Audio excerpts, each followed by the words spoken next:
इदं तु ते गुह्यतमं प्रवक्ष्याम्यनसूयवे ज्ञानम विज्ञानसहितं यज्ञात्वा मोक्ष्यसे अशुभात्।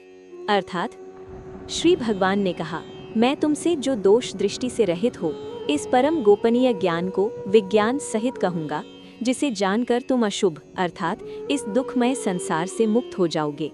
ये श्लोक एक प्रस्तावना है जिसमें कृष्ण इस अध्याय के ज्ञान की महिमा और उसे सुनने की योग्यता बताते हैं। 1. ज्ञान का स्वरूप। गुह्यतमम परम गोपनीय। कृष्ण इस ज्ञान को गुह्यतमम कहते हैं, जिसका अर्थ है सबसे अधिक गोपनीय।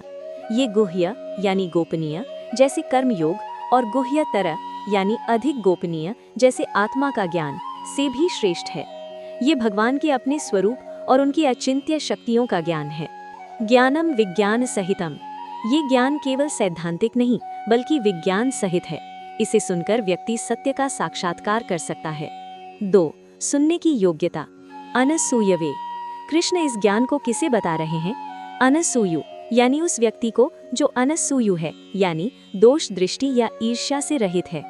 अर्जुन में ये गुण है, वो भगवान के वचनों में दोष नहीं निकालता बल्कि उन्हें श्रद्धा से सुनता है।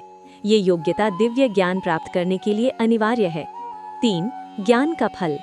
मोक्ष से अशुभात्। इस ज्ञान को जानने का फल क्या है?